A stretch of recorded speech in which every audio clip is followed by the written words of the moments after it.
Hi, Dad. Welcome back to another episode of Honest About Life. Hi, Uh, hi, buddy.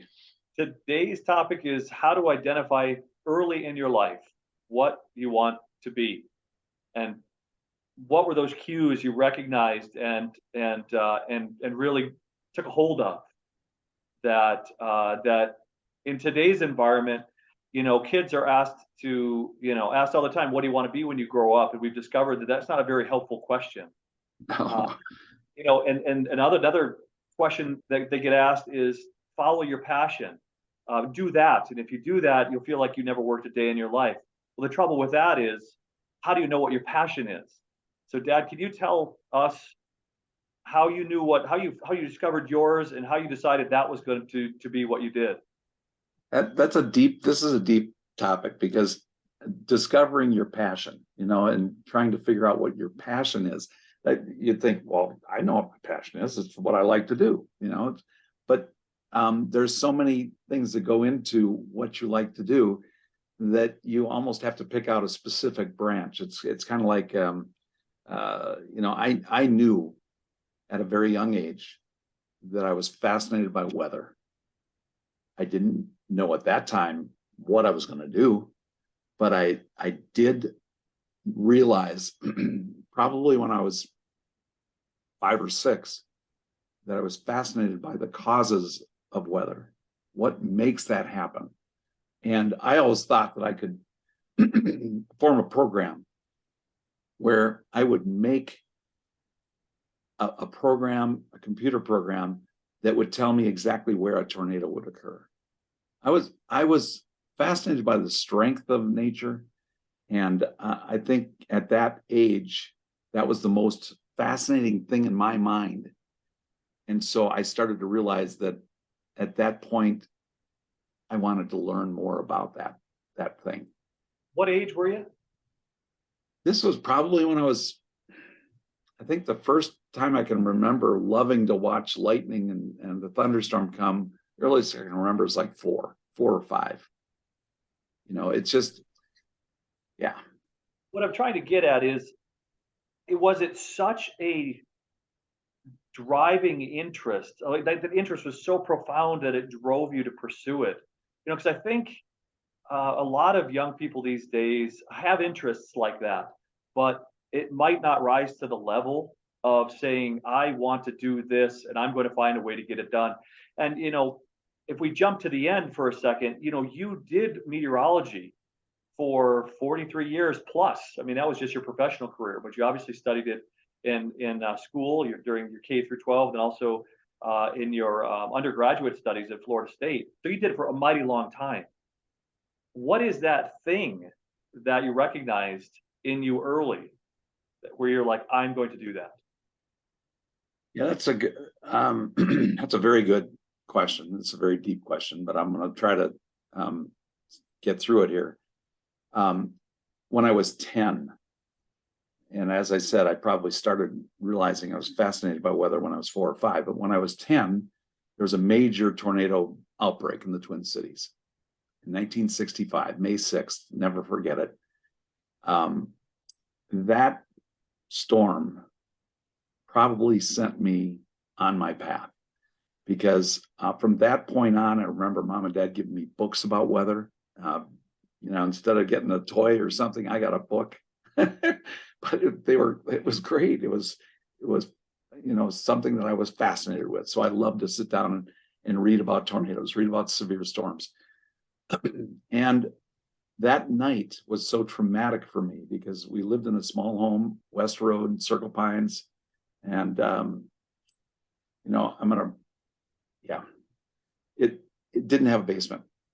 So we had 5 brothers and sisters, and my mom put us in the hallway, which was great. That's where we were supposed to be, interior room of the house, no basement, so stay away from windows. And she put us there, but we were there for like 3.5, 4 hours before these storms. It was a very fascinating storm system. I'll get sidetracked here, but where 3 separate waves of storms came through, and each wave of storms had tornadoes. So it was like 2 with each one. And it just was traumatic being, kind of huddled in that. I thought I was going to die. I thought this was the way I'm going to go because we didn't have a safe place. It was the safest place we could find, though, in the hallway. Mom put us there, and it was great. Mom then went to the window and wanted to watch the storms. Bad thing to do. Don't do that. I've told people throughout the years, the worst thing you can do is stand by a window when there's a strong wind, storm, straight line winds, or a tornado because of flying glass and debris. It's one of the leading causes of injury and death with storms. So, so that traumatic incident set me on my path then, where I was really wanting to figure out how I could say, you know what, that's where there's going to be a tornado. I know that they're going to have one there. So You look like you fit into the witness protection program just now because it went real dark. It's bad. Very, very good. Sorry about that. Yeah. So witness protection. That piece that you're talking about that you're getting to is it was very sort of it was so impactful, right? The way that this sort of developed in you over a series of events. That piece that I'm getting at, which I don't think we're going to be able to answer, because I know that there are much smarter people than me that are trying to solve this currently, and I don't mean to make a bigger deal about it than it is, but helping young people discover what that thing is, and then enabling them to pursue it, even though there may not be a market, if you will, a market for it. You probably weren't absolutely certain that you were going to be on TV someday, make a nice living, telling the weather, forecasting the weather, but you did. And I'm curious about, when did you realize, hey, I could turn this into a living, Yeah, that didn't come along until I went to college. I think that's when, I started to realize I could do this for a living. I wanted to be in the background. I wanted to always just be a guy studying, because I loved research and I loved to, study things. And I didn't want to be on TV. But as fate had it, the guy that was on TV one morning that I was helping at KSTP got sick. And they said, Dave, you got to go on camera. You're the only guy here.